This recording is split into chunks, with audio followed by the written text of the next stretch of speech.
Alors aujourd'hui, Thierry, on va présenter une plante qui est quand même un petit peu atypique, c'est quand même une fougère. C'est la fougère araignée. La plante araignée, ouais. Elle a la particularité de faire des racines poilues.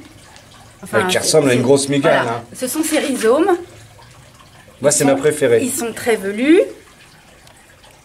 Et c'est une plante qui est dans son biotope, dans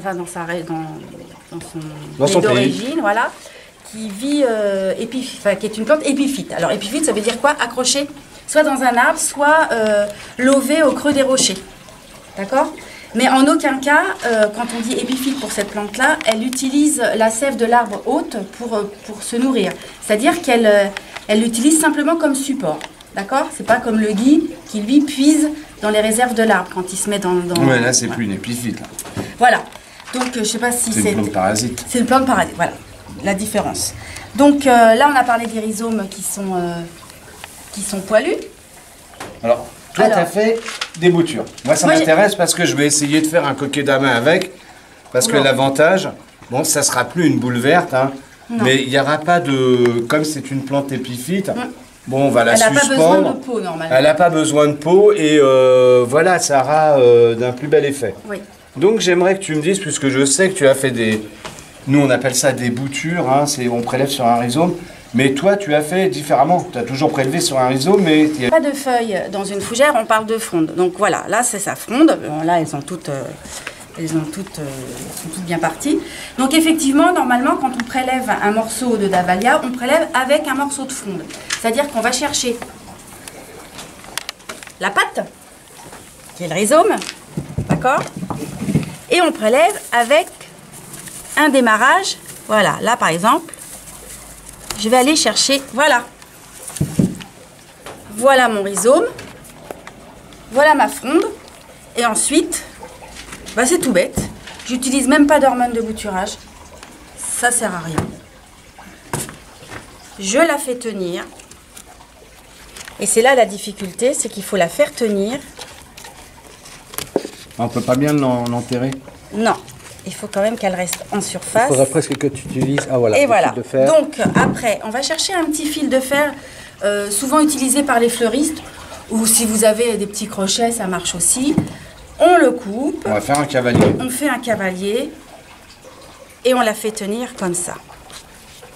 Pour lui donner la forme qu'elle veut. Alors normalement, on la fait un petit peu dépasser pour l'aider à... Ça va être dur, le cavalier, parce que c'est du terreau, donc soit on le fait plus grand, ou on en met plusieurs. Non, mais là, je donne le principe, parce Absolument. que nous, on a fait déjà l'expérience. J'ai pas mis de cavalier, et elle est très bien partie. Voilà. Donc, dans la majorité des livres que vous allez avoir, que vous allez lire, ils vous préconisent de faire un prélèvement avec une fronde. Mais toi, c'est pas ce que tu as fait. C'est pas ce que j'ai fait. Bon, parce que j'ai voulu tenter autre chose. J'ai pris simplement un bout de rhizome que j'ai coupé, sans départ de fronde, et j'ai fait la même chose. Je l'ai mis simplement à la surface, sans cavalier, sans rien. Et voilà ce que ça a donné. Elles ont 1 mois et demi. Donc là, on est parti ça va relativement assez vite. On est parti de rien, c'est-à-dire simplement le rhizome à nu. Donc je pense qu'en faisant une bouture avec un rhizome et un départ de fronde, ça va quand même beaucoup plus vite. Voilà. Alors c'est une plante qui n'est pas difficile. Elle a besoin d'humidité en été. Là, comme ces jours-ci où il fait 30, voire 40 dans les serres, elle a besoin d'être brumisée. D'accord? Là, par exemple, celle-ci, on voit, il y a eu un manque. Il y a un dessèchement. Il y a un dessèchement de la feuille. C'est une plante que l'on peut mettre à l'extérieur. Alors, évidemment, dans les pays au sud de la France, mais surtout pas les rayons directs du soleil. Il faut que ça soit toujours un petit peu tamisé. Elle est persistante, elle garde ses feuilles au-dessus de 13 degrés. D'accord? Donc en serre, il y a très peu de chances de la voir sans feuilles. D'accord? Mais si vous la mettez dehors, même dans la région de Nice ou quelque part par là, et que la température tombe à 10 degrés, elle va perdre ses feuilles. Mais c'est pas pour autant qu'elle va mourir. Par contre, elle est gélive. S'il y a un coup de froid, en dessous de 0 ou 0, elle meurt. Voilà, il y a 35 espèces de Dahvalia, donc il y a plusieurs noms, hein. Elle est connue sous le Dahvalia aussi canariensis. Alors j'ai noté deux noms aussi, Fijiensis et Mariensis. Ça c'est ce qu'on retrouve plus facilement dans les jardineries.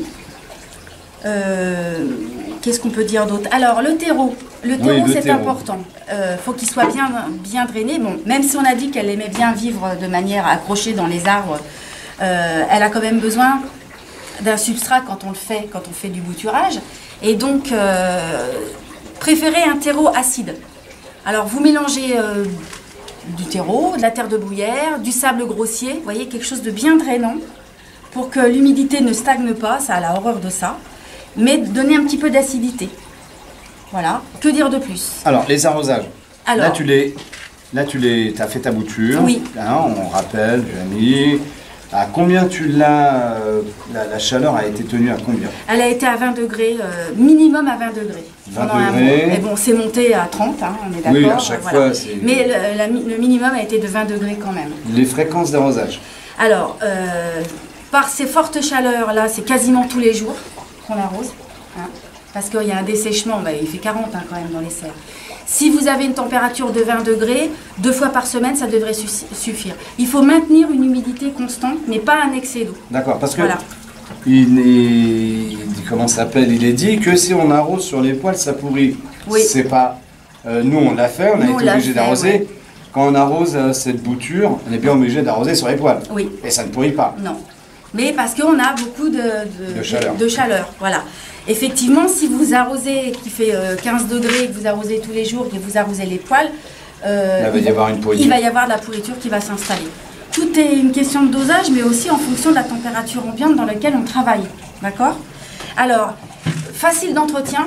Quand il fait chaud et qu'elle est bien installée comme ça, c'est 2 à 3 fois par semaine. En hiver, on limite l'arrosage à 1 fois tous les 10 jours. Hein, elle n'a pas besoin de plus. L'engrais, c'est un engrais liquide? Un engrais liquide, spécial, rien du tout, plante verte.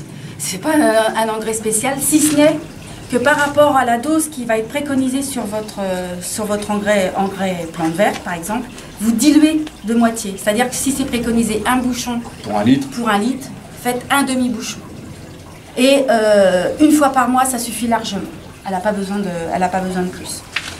Donc, si son entretien est relativement facile, son développement est quand même assez lent. Il faut qu'elle ait le temps de recouvrir son contenant. C'est magique. Hein. Il y a, elle peut être atteinte par plusieurs maladies. Le mildiou. Alors, le mildiou, c'est le froid. Voilà, on a la coloration des frondes. Bon, là, c'est pas le cas puisque c'est le dessèchement, mais qui deviennent un peu rougeâtres. Elle peut être atteinte de mildiou. Cochenille farineuse. Alors, c'est ces espèces de petites boules blanches que l'on voit aux extrémités, ou même au creux. Les alrodes, alors ce sont les mouches blanches qui volettent un petit peu partout. Et rarement les trips, parce que comme il faut l'arroser quand même souvent en été, les trips ont horreur de l'eau. Donc c'est un peu plus difficile d'avoir des trips. Voilà, en gros, je pense qu'on a tout... Donc l'épiphyte, oui. Facile. Oui. Alors, si vous avez des taches blanches qui sont dues au calcaire sur vos plantes, la fougère ne supporte pas les produits lustrants. Non. Donc, on arrose avec de l'eau de pluie. De préférence. D'eau non calcaire. De préférence. Voilà. Mais surtout, on ne met pas de produits lustrants. Je pense que pour la bouture, nous, on le fait toute l'année parce qu'on a une température de fond. Mais la période idéale, c'est quand même au printemps. Je crois qu'on a été complet. Oui, alors... As-tu d'autres... Oui, et puis ça, c'est quand même une fougère qui demande à être mise en suspension. Ouais, ça serait mieux. Parce que son effet, c'est quand même, c'est pattes d'araignée, quoi. Ouais. Bon, on a dit, alors, fougère araignée, fougère patte de lapin, fougère boule. On peut la trouver sous plusieurs noms. Alors, pour ceux qui n'ont pas la main verte, c'est idéal. Ouais, mais je commencerai pas par ça parce que c'est long. Si, commencez par ça. Si vous n'avez pas la main verte, ça a besoin de très peu d'entretien. Reste comme ça, Thierry, t'es beau comme ça. Ça a besoin de très peu d'entretien. Voilà. Voilà. Allez, et puis voilà, ça a quand même du caractère. Si vous voulez épater vos amis. Et puis si vous avez besoin d'un porteur chez vous, on vous le prête. Puis vous pouvez faire peur aux gamins avec ça. Voilà, si vous avez des questions, si on a oublié quelque chose, bien... Voilà, bah, tout est dit. Hein. Eh bien, on reste à votre disposition. disposition. Merci, puis à bientôt.